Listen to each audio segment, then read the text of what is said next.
Your biggest win in trading? $300,000 in a single month. In a single month? Single month. What were you trading? Forex Gold. Forex Gold, yeah? Gold. I'm a big gold trader. Fair enough. Gold is risky though, yeah? It is very risky, which is why my biggest loss is $67,000 in that single month as well. 67,000, yeah? Gold is one of those things where it's like you can have massive wins, but also massive losses. You got to be okay with being a little bit more risky on gold, for sure. Fair enough. And what's the biggest lesson you took away from losing $67,000? For me, it's more so just be patient with the market. Don't try to chase the market because it'll always burn you. Fair enough. And what advice would you give to young traders that want to looking to start in the financial market? For me, it's the stock market creates more millionaires than any other job in the world, period. It's a fact.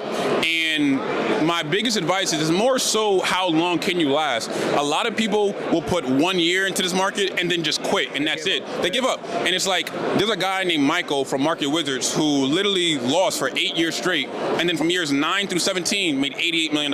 Like, that story is like, what if he quit in year 6, year 5, year 4? He would have never had generational wealth. You never know how close you are, right? Never know. It's like the guy chipping away for gold, and he walks away. Like, you never know how close. And for me, the last thing I'll say is that, like, with people out there, you don't have anything else better to do. You have a job, you got your family. This is something different. What are you going to quit this to do?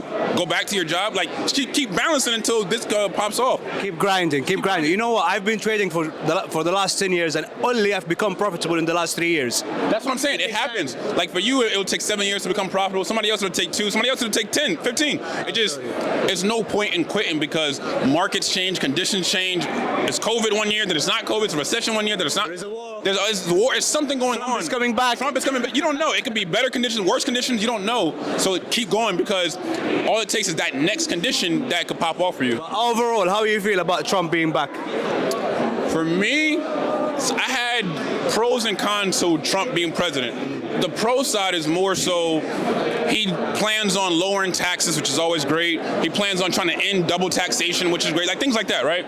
But the con side is Trump is crazy. Like, and like not crazy in a bad way, but like in terms of like the stuff he just doesn't care. You know what I mean? Which I think there's more pros to that than cons. You know what I mean? Like, yeah, because he has. That's what I'm saying. He has exactly like those are a little bit crazy, but he has no emotion, right? He told the leader of the Taliban that like if you don't do everything you're supposed to do, I'm going to. I send him a picture of his house. You know what I mean? He has no emotions, and it's just like maybe we need that to recover. Maybe we don't. I don't know. But for me, I always said is that I don't care who's the president. I'm going to make money regardless because when Barack Obama was president, I said my life was going to change when I had no money. It didn't change. When Trump was president, I said my life is over. I made millions when Trump was president. It just depends. You never know what's going to happen. So you're going to make billions now. Trump's back. Who knows? We're going to see what's up at the end of this 4-year term. We'll see.